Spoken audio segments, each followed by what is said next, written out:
Welcome to Your Pharmacy Career Podcast, proudly produced by Ravens Recruitment, the experts in pharmacy career and locum services for over 30 years. Every episode is your gateway to new opportunities in the pharmacy profession. From expert advice to inspiring success stories, we're here to spark ideas, guide your career, and help you achieve your goals. Stay tuned. The next step in your pharmacy journey starts here.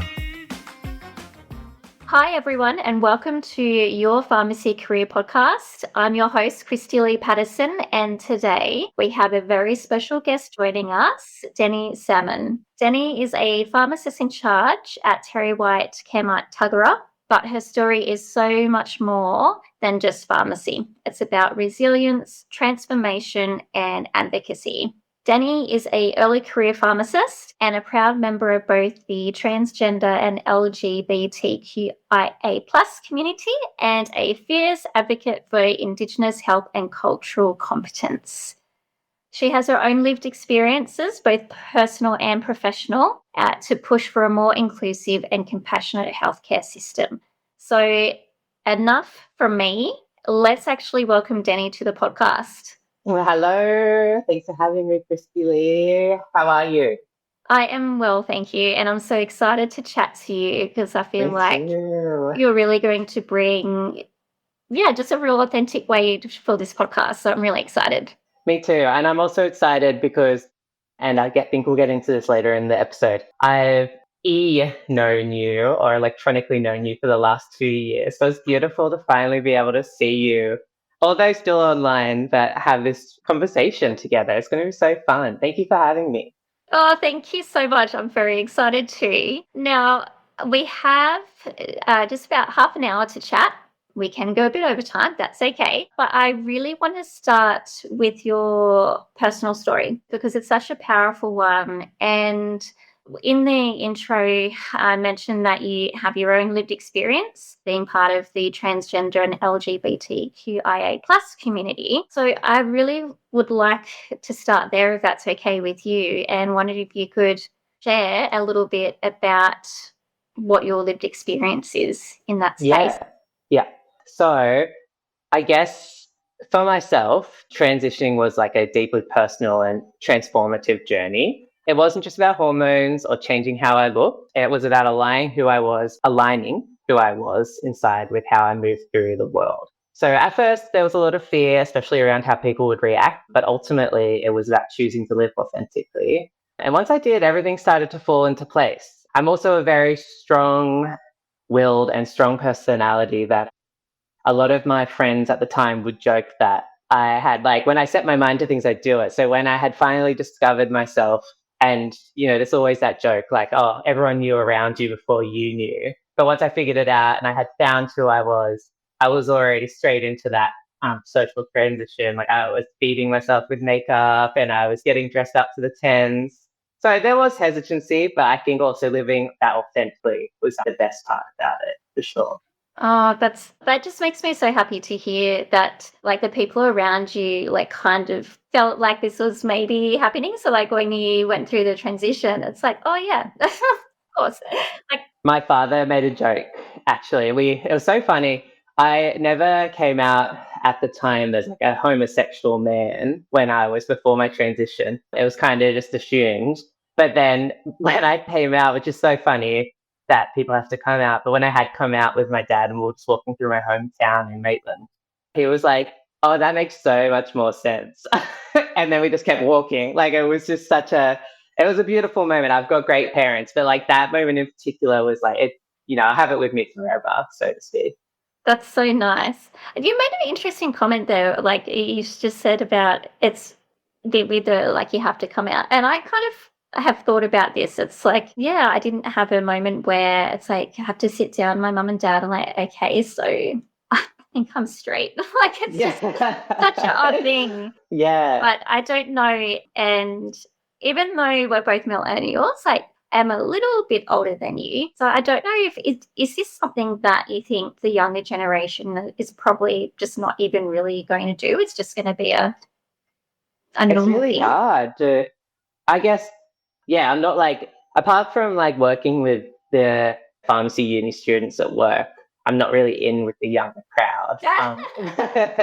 I would assume from media these days Yes. that it's a lot less common and probably not done as much. But I also am aware and I understand that coming out is an integral part of people's journeys. And like, if that's what they need to do to create that space for themselves, then go ahead. Like I touched on before, I have a great family and that extends to extended family, like my grandparents and aunties and uncles. Like they're very supportive. So it was all a bit of a ha, but I can understand that there are multiple facets to everyone's lifestyles and their communities or their families that they might need that to happen. But I don't know, I think maybe exploring things isn't as questioned as much anymore. Like, I guess, everyone knows a RuPaul's Drag Race. So seeing men in makeup now at like 2024 on YouTube, it was so shocking. But now anyone can do it and no one really questions it. So I think there's a lot more autonomy to express yourself and be yourself. And if you need that label, go ahead. Or if you need to come out, go ahead. But I think, I'd like to think that the younger gen, or at least even millennials, I think as well, we're very like a bit in tune with like, it's not that deep. No, that's exactly right. No. Yeah. It's interesting that we start on this topic, and people listening, the next question I ask, it will make sense as to why I started with this personal story around new transitioning. And that's because when we were discussing offline, your experience with the healthcare system as a transgender person was actually a major factor in you becoming a pharmacist. So normally in the podcast, the first question I ask someone is, why did you become a pharmacist? But I think I had to ask the other question first. So yeah, tell us a little bit about that experience. If we start off, ultimately it was pharmacy that got me into pharmacy, which I think is very common for most people. It wasn't being 14 and working in pharmacy, even falling into the role. But for me, many of my first experiences seeking gender-affirming care were actually quite positive, and they left a lasting impact on me. So in Newcastle, there is a great program called the Pacific Clinic, which is it's like a Planned Parenthood, but it's also for sexual health screening. And they also do like gender affirming care there, because a lot of the doctors have GP backgrounds and they go into sexual health, and they have that kind of pathway that can help with affirming care. So I knew of that just through being in the queer community, and, sexual screening and stuff is very common. And it's easy to talk about in the queer community, and we can touch on that a bit later. I had a doctor who was amazing. I love her to pieces. I still see her. She always jokes that she should discontinue my care and throw me back to my GP. But like, we have such a beautiful relationship, we can never get rid of each other. That's so nice. That's wonderful. I love that. That's beautiful. Like, she'll just send me a pathology form and then we'll have like a call. And then it's just, oh, your bloods are great. So what have you been up to? That's so nice. Yeah. And so one time I went to a pharmacy near my workplace at the time. So I worked for JD Hi-Fi at Charlestown Square, and there was a TerryWhite downstairs. And I went to fill my prescriptions for estrogen and cyproterone, because I hadn't started hormones yet, but I was socially transitioning. And to quickly touch on that, for people who don't know, the social transition can be someone's full transition, which is basically using she, her pronouns, or a pronoun that suits the gender identity you want, and dressing in a certain way that gives euphoria to you or makes you feel like you are presenting what's inside you on an outside scale. So I'd been doing that for a couple months, and then I decided that I definitely wanted to go the hormone route. And I got to the pharmacy to hand in the scripts. I'd been for a morning walk. At the time, my facial hair was growing in like a 5 o'clock shadow at 10 a.m. already after you shave. And I used to think I was like the most feminine person in the world. It was so funny. And like, I appreciate that part of me for being so honest and forward. And I approached the counter, gave my scripts in, didn't think much of it. And then I had the pharmacist calling me out by my surname. And I just was like, okay, here I go. I'm going to grab the scripts. That's whatever. Go home. I've spoken to my doctor. I don't need to talk to the pharmacist. Yeah. Such Why would you want to do that, right? Literally. And then the pharmacist was like, so was Denzel your preferred name? So my birth name's Denzel. And I was just taken aback because I'd never been asked that. But that small moment completely changed how I saw my own transition as well. because it made me realize that becoming a more authentic version of myself didn't always require legal changes or major milestones to set for. It just happened. And it was just as simple as a pharmacist taking a moment to acknowledge me for who I was. And then at the time, I was just like, oh, my nickname's Deni. I've had it since I was a kid. I'll just give it that. So now it is legal now. It is, locked into Medicare. I couldn't see myself as like a Karen or like or something like that. Like it had to still be similar to my birth name, But of course, not every experience was as affirming. And as I continued navigating the healthcare system, I also encountered healthcare providers who lacked the knowledge or sensitivity to support myself or the experiences from other trans patients. And at times I felt like an inconvenience rather than a patient. But that contrast between what healthcare could be and what too often was became my motivation. I wanted to be the kind of pharmacist who created those moments of recognition and care like I had received. And I knew firsthand how much that mattered. So I was ready to, it was like, I don't know, a big drop in the water. And now the ripples were starting to get bigger, so to speak. Yeah. I was just thinking, like, with your, I guess, career journey and then also your personal journey and your transition as well, you didn't just all of a sudden just decide, oh, okay, I'm just going to become a pharmacist. Like, this is just so obvious. There were a number of, you were studying something else and you were trying a few different things. And that also, at some of the people that you met during that process, had a big impact on your life. And so I wonder if you could talk a little bit now about, your time at university and the influence of some of the people that you met. Yeah. So when I decided to go to university, I don't know, I think it's the same for you because you're in New South Wales, so we had ATARs, right? I think they're still around, I'm not sure. Oh, we'll see. Yeah, like mine was UAI, not ATAR. Yeah, okay. That makes me feel like an old person, but anyway. Not at all. So I got my ATAR at high school, and I did not care for high school. I loved the social side of it. I stuck around to year 12 because I had the best friends. I didn't want to leave. I had done chemistry, bio, maths, English. I guess for me, that's like the run-of-the-mill subjects to do in an Australian high school. And then finished and got like a 41 ATAR or something. I don't even think I opened it. Like, I think I just was just like, I'm just going to leave that envelope to the side. And then I didn't open it until years later when I decided, oh, actually, maybe I do care about academia. I was like, there's something there for me. So I went to the university. They had their open day. There was the Open Foundation program, which is their bridging course. At the time, it was like, there was one for 18 plus, and then once you were 20 something plus, you had to do Open Foundation, and it was a year course. And I was like, look, I'm just going to do it. I had met heaps of different people in my life to that point where I knew kind of what I wanted to angle myself towards. So I had spoken to lots of teachers. I had spoken to lots of like social workers, and I knew I wanted to do something activism.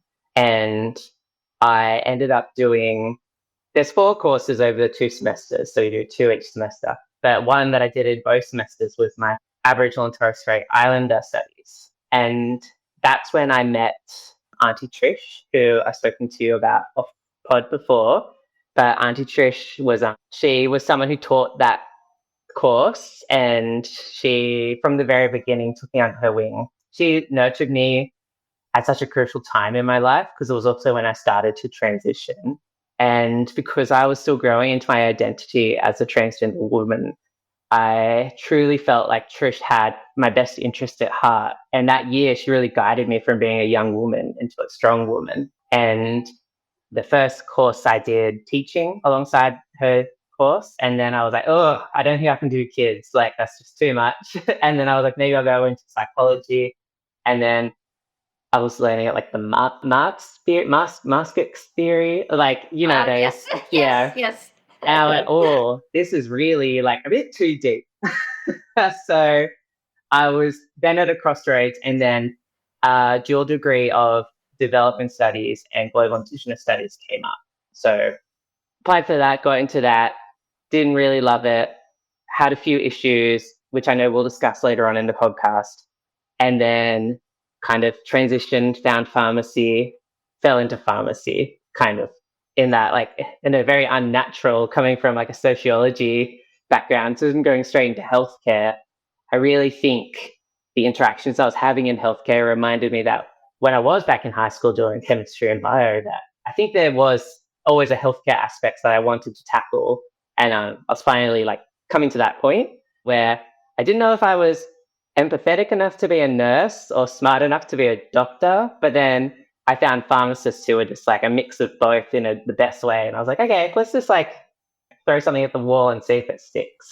Oh, I love that. And do you know what? When you mentioned about the ATAR result that you had, so when I was in year 12, my UAI, I was quite embarrassed to tell people what I got. So I actually got 63. And I think they put so much pressure on you when you're young that it's like, you've got to make this decision now, or if you make the wrong decision, like you're going to ruin your life or something. It's insane. I don't know much about your experience at uni, but like when I was going through pharmacy, like I was a mature age student, which is so insane to me because I was early 20s. And my like best friends I made in pharmacy were like so hard on themselves. And I remember talking to one of them and they were like, oh, my ATAR's 98.99 or something.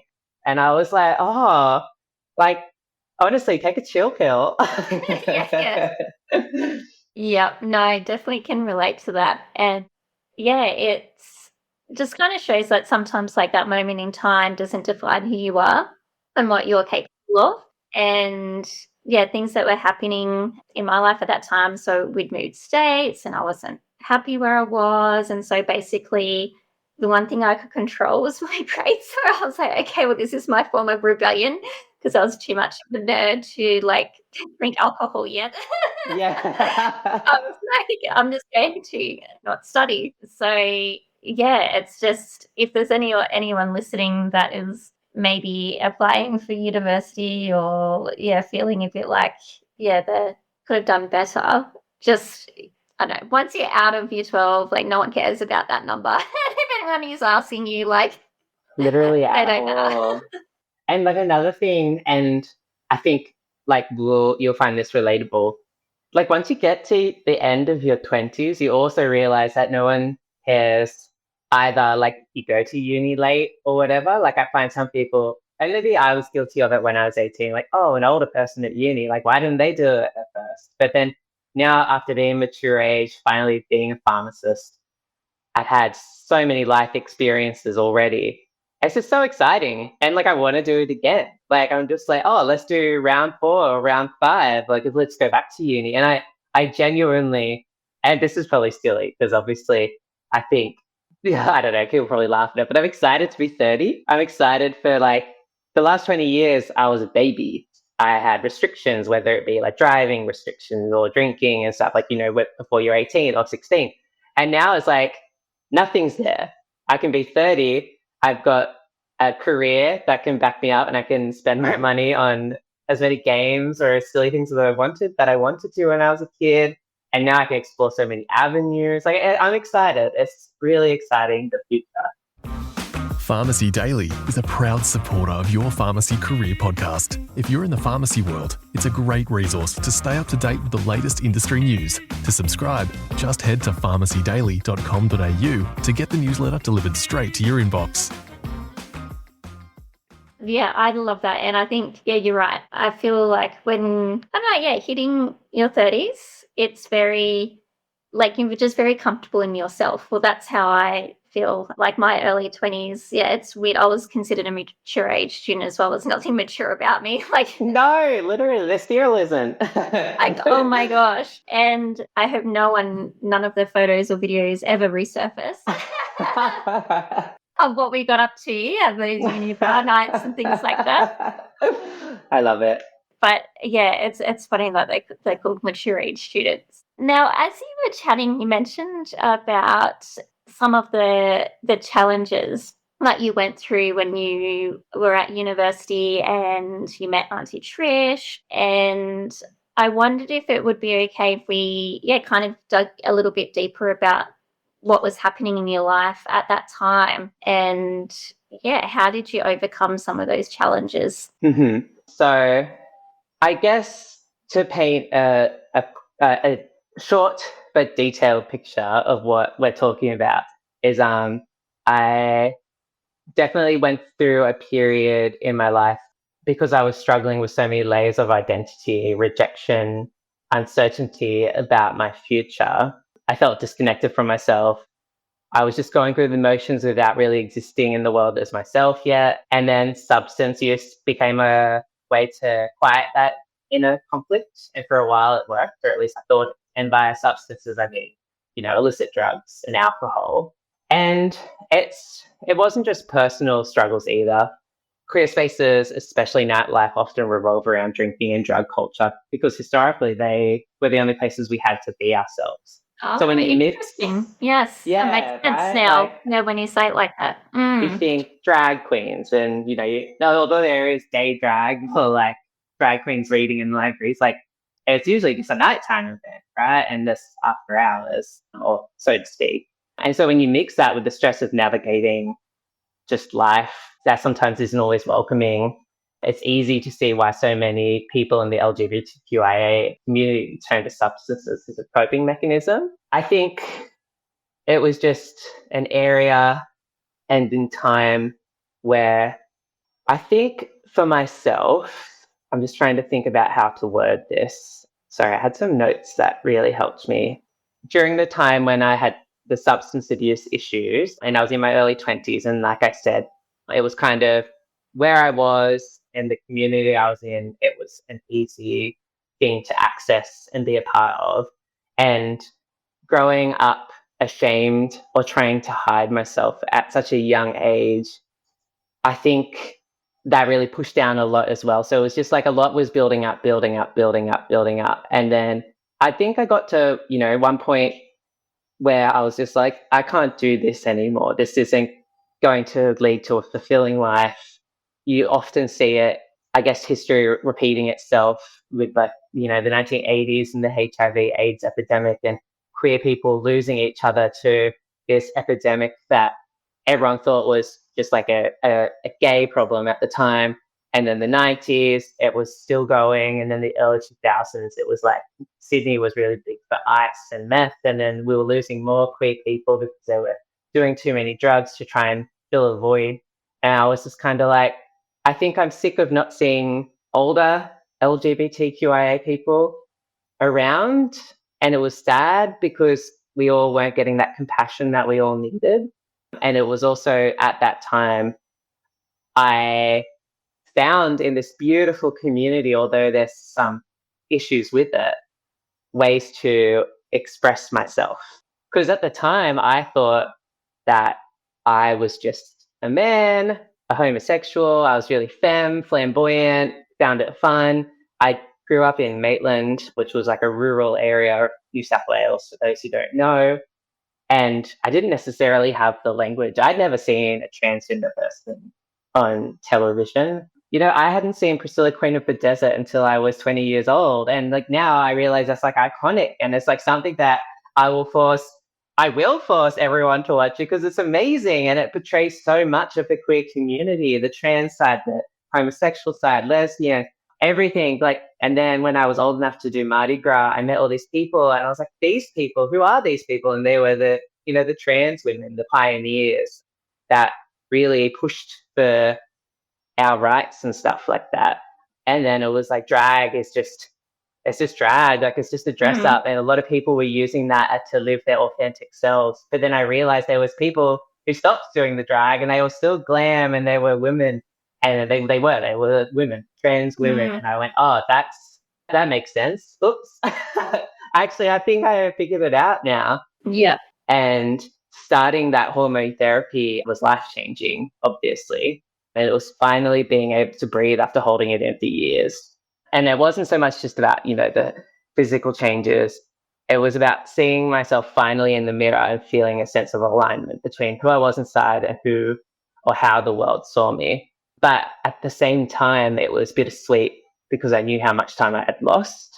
I transitioned in my early 20s, and that's quite young. Like, it's still young. But now, as I approach 30, I carry the lived experience of growing up hiding, spending my teenage years and early adulthood suppressing who I really was, doing silly things, whatever people may say. And that kind of prolonged distress takes a toll on mental health. And we can see that so clearly in the research today. Trans people who are forced to wait for care experience, significantly worse mental health outcomes. And I know firsthand how truly that is.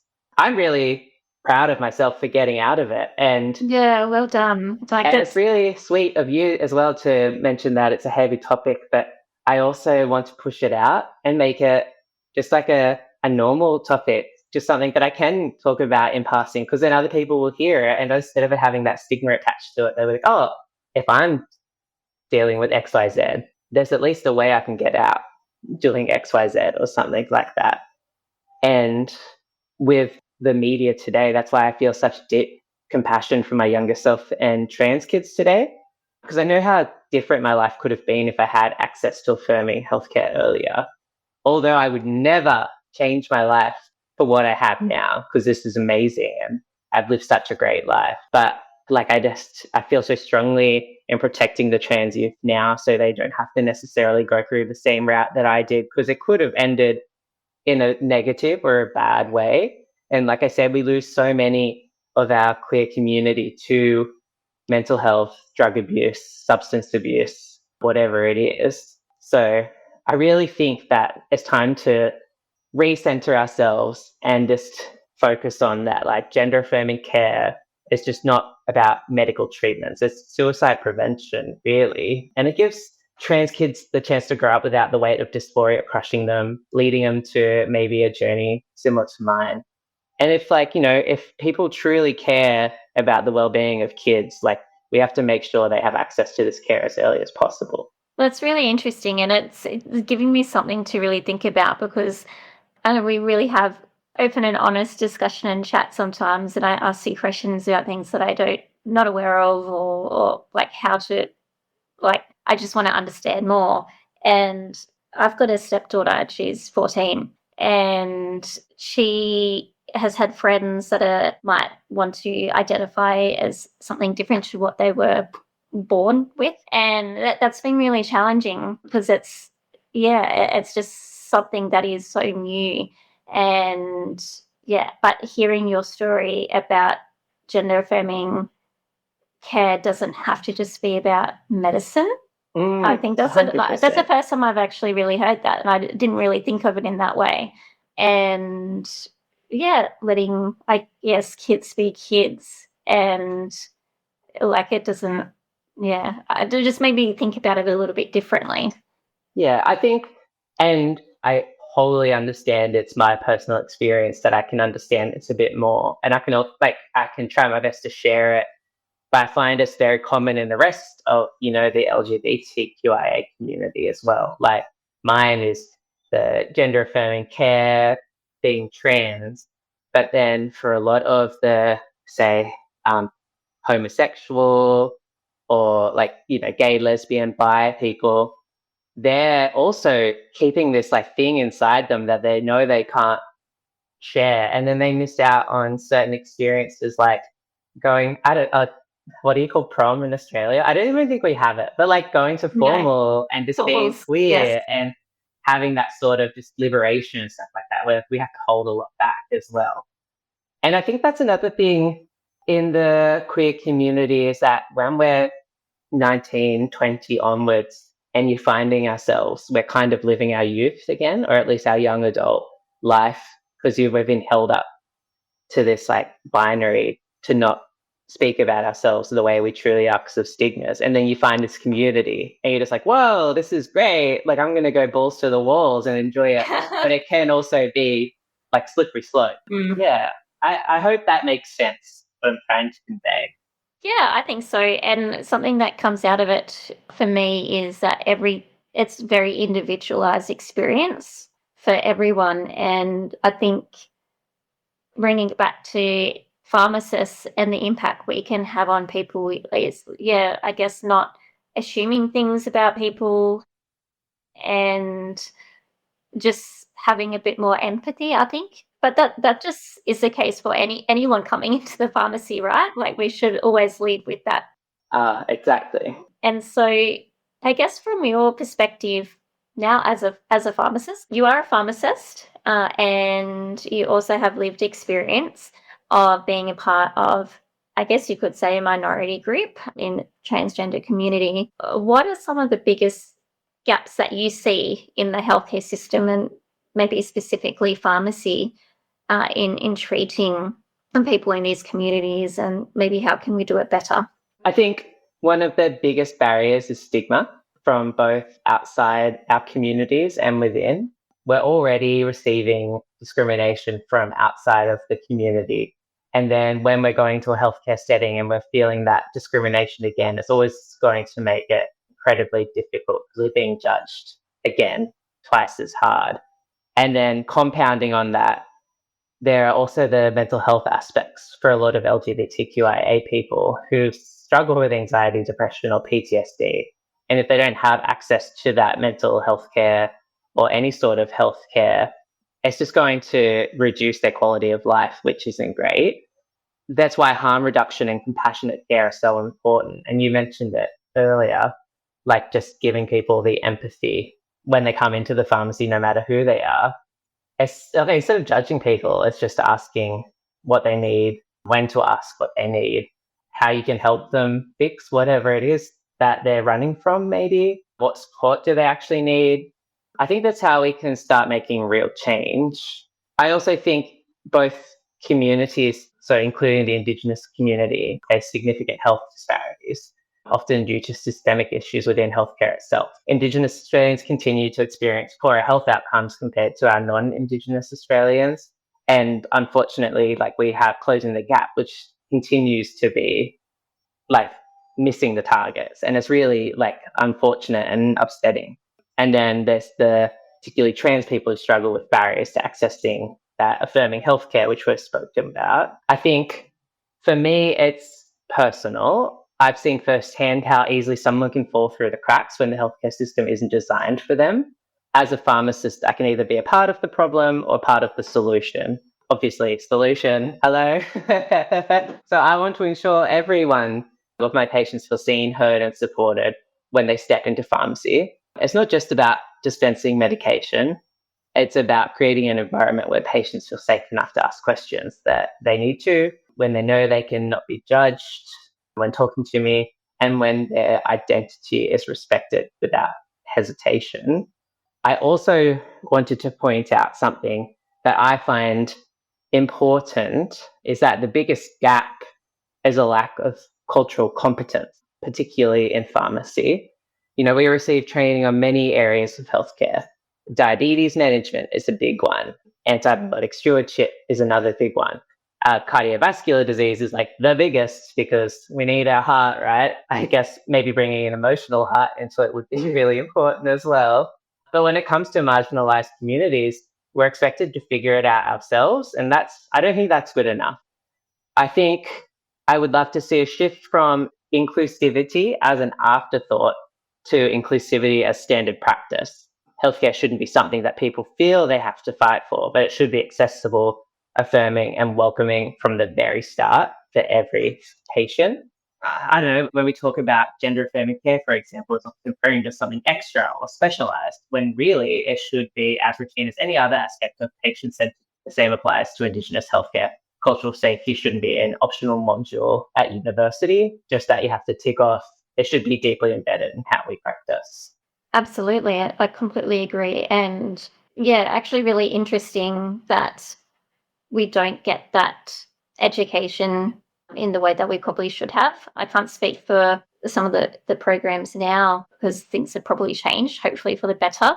But especially Australia is one of the most multicultural I know. countries in Australia. And so there's just so many different groups of people that come into our pharmacies every day. And just to have maybe a little bit more understanding could certainly help.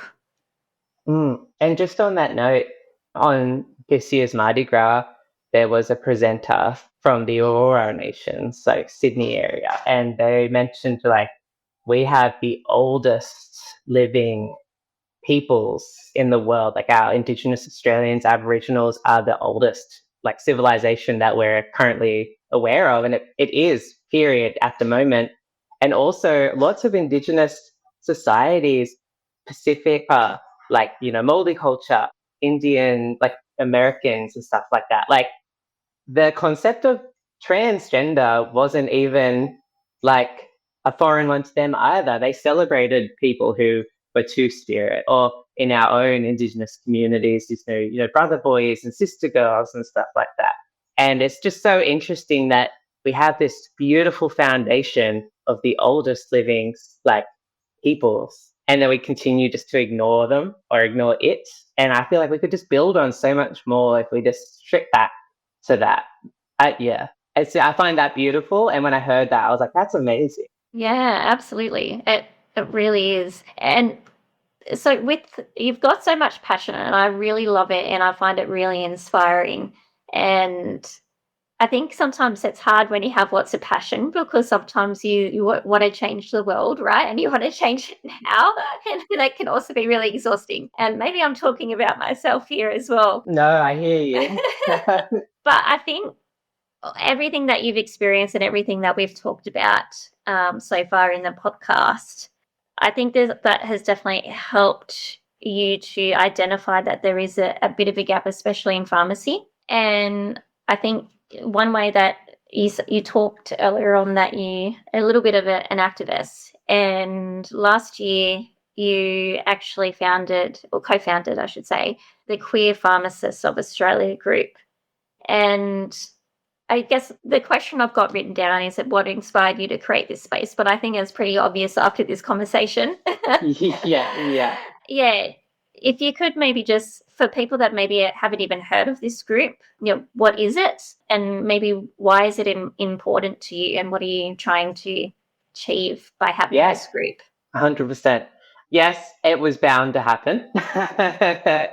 You are so right. It was bound to happen at some point, and it happened last year.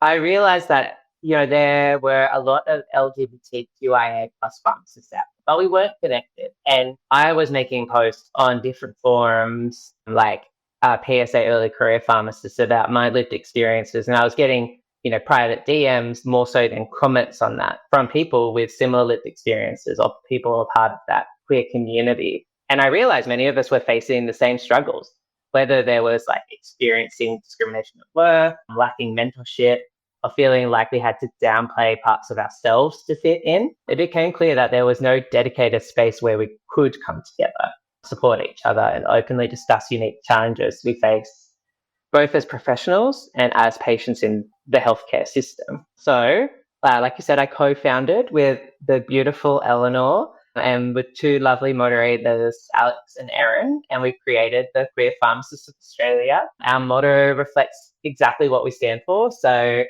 it was created as a safe space for pharmacists across Australia who identify within the community to connect, share, discuss topics relevant to queer healthcare within the pharmacy profession.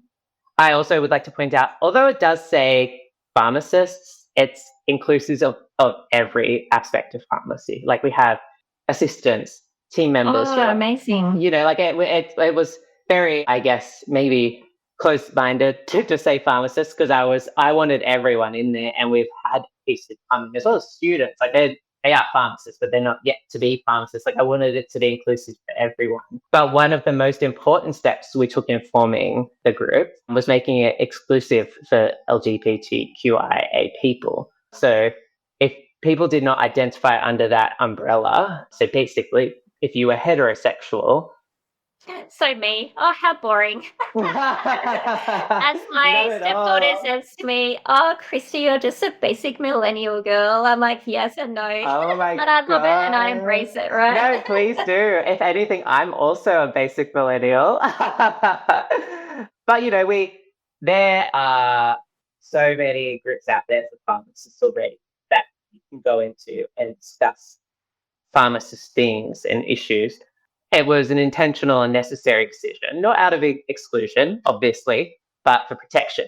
Because as well, many, LGBTQIA pharmacists are not out in their workplaces because it's still an industry that's very cis, white, I dare say male dominated, with lots of closed-minded views, unfortunately, or they're not out within wider professional circles. So, many of their pharmacists, I think, that are in the group, we wanted them to engage with that fear of being outed, which is still, again, it harkens back to the start of this podcast of like, why do you have to come out? But also, why should people in 2025 be discriminated against for being out or being outed? And additionally, maintaining a closed space helps safeguard our discussions from bad faith actors and online harassment, issues that unfortunately remain prevalent in queer communities. There's still lots of microaggressions that can happen online and in person, unfortunately, for marginalized groups. But on that note as well, we worked on launching a Substack as an extension of the group. We're actively encouraging publications for LGBTQIA pharmacists and allies as well, because we understand that allies are so important, and people who actively want to practice and be an ally can be really helpful and can help push for that goal of, equality for all. And it's, the goal is to refine and organize the discussions we've been having, making them more accessible for those looking to integrate these insights into their daily practice and expand their knowledge of our community and healthcare topics as well. I think that's really, really important. Both topics there, and the fact that you and the rest of the team made that conscious decision to truly make it a safe space, I think that is really important. And it's not an exclusion thing at all. I actually think it's the right thing to do. And it's similar I'm actually part of a very small group of us who have ADHD or identify as neurodivergent. And there are some people that haven't even, they haven't come out to the industry 100%. or to people in that sense. So, and sometimes you just want to talk without the fear of any judgment or anything like that. Not that people will, and sometimes when people haven't experienced the same things that you do, they don't understand. And then whether it's intentional or unintentional judgment, I think it's a smart thing that you I don't know, but I found these results. Oh, how funny. I don't know if you can hear that, but my Google is now talking. I did to just me. hear It's picked up on something. I love that. Slay. Now, Deni, what is next for you? Do you have any idea? Probably, yes, you've probably got a million ideas or things that you want to achieve or do. I do. It's really crazy. I was listening to the podcast and there was a quote that I think you said about your plate is already full. You need to have a little bit before you can add more. Now, I know that you relate to this because we're so similar. I'm just guilty of piling more and more and more on. I guess right now my focus is growing the community, queer pharmacists of Australia, continuing to push for more inclusivity in pharmacy. I always want to do more writing and advocacy work, particularly around transgender healthcare and cultural competence in pharmacy practice. There's still so much work to do, and I want to be part of that driving change.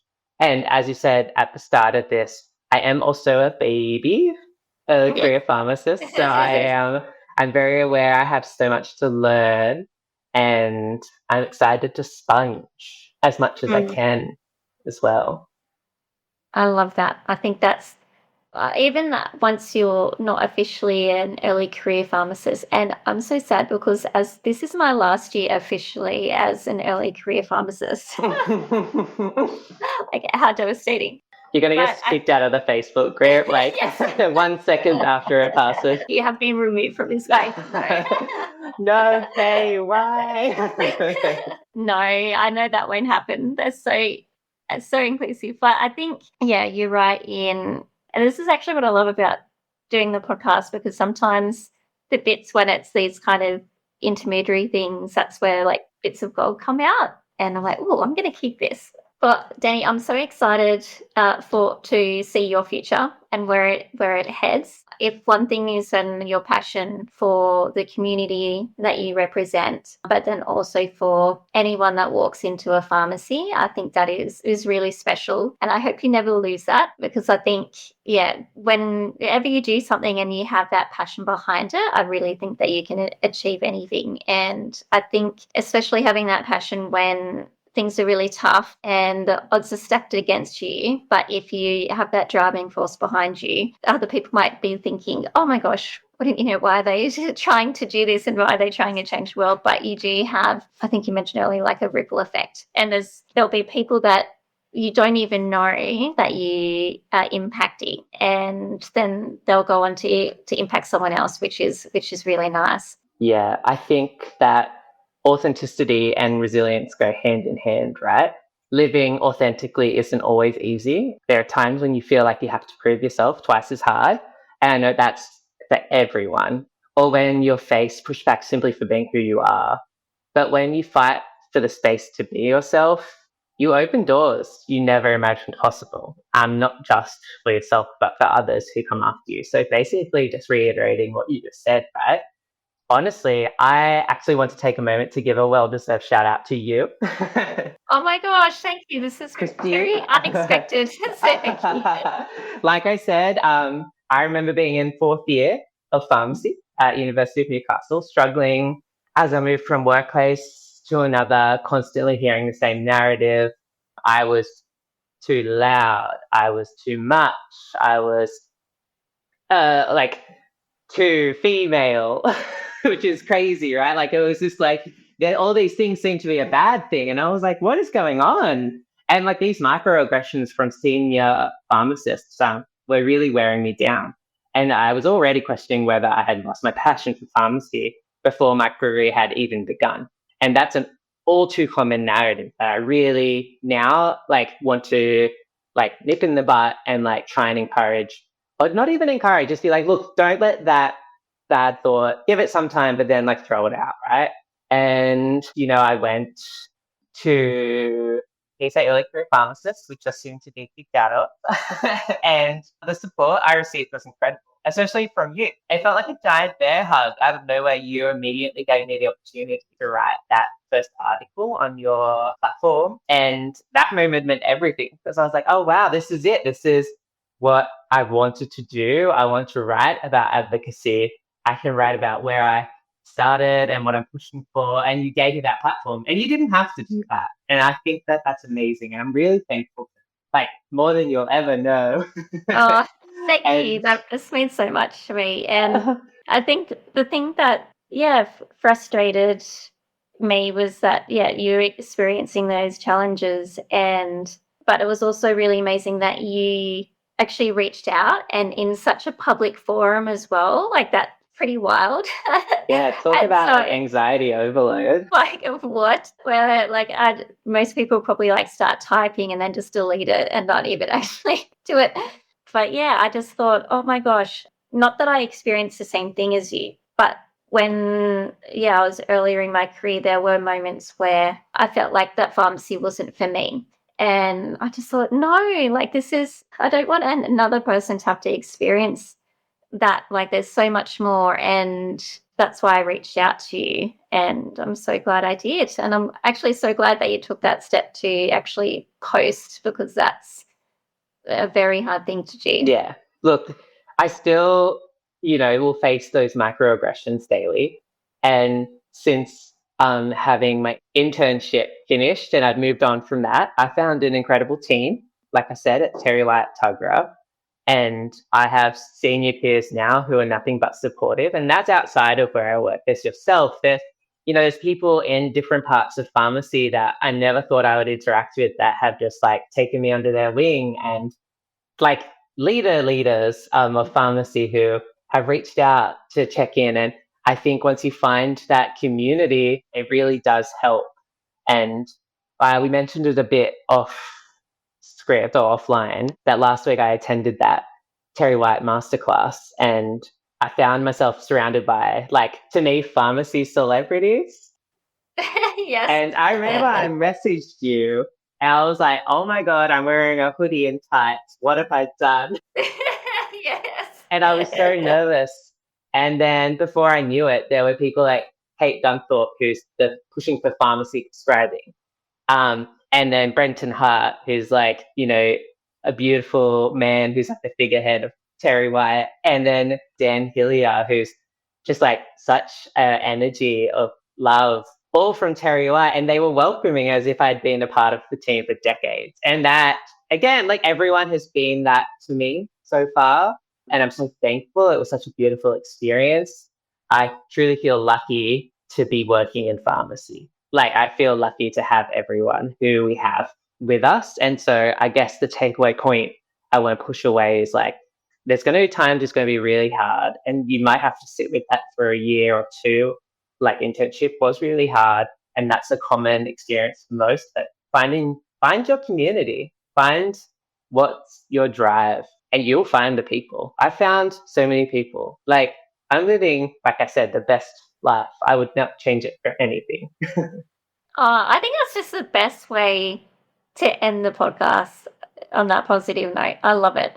And yeah, shout out to the team at TerryWhite Tuggerah, like, for embracing your authentic self. I love it.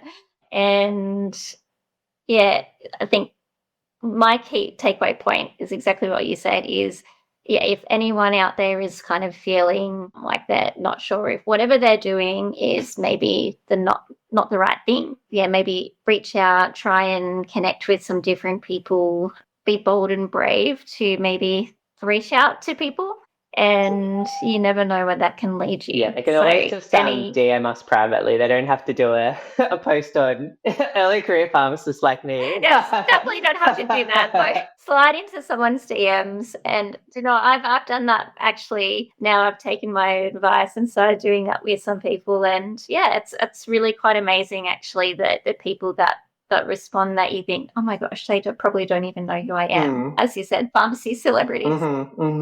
And that at the end of the day, they're just people, right? Yeah, just like you and I. Yeah, exactly. Well, Deni, thank you so much for sharing your deeply personal story with us and the listeners today. Again, I really just wanted to say that your journey is really a testament of the power of self-discovery, being your authentic self, and even just trying to determine what that is, and the impact of what one person can have in creating change in healthcare. And for you, it was that pharmacist that when you walked into the pharmacy, and yeah, that almost completely changed the trajectory of your whole life. So to our listeners, if you'd like to connect with Deni, I'm sure you can follow her on LinkedIn or check out the Queer Pharmacists of Australia on Facebook. Thank you for tuning in to another podcast episode of your Pharmacy Career Podcast. If you've enjoyed today's conversation, please subscribe and share it with your colleagues. And Deni, thank you so much. Any final words? Thank you for having me. It's been great. Thank you for this platform. You're doing amazing. I'm excited for your future as well. I love it. Thanks for tuning in to Your Pharmacy Career Podcast, proudly sponsored by the Pharmaceutical Society of Australia. The PSA is committed to empowering pharmacists through advocacy, innovation, and industry-leading professional development. To become a member or learn more about how the PSA can support your career, visit www.psa.org.au. Don't forget to subscribe, share this podcast with your colleagues, and join us next time as we continue to explore your pharmacy career journey.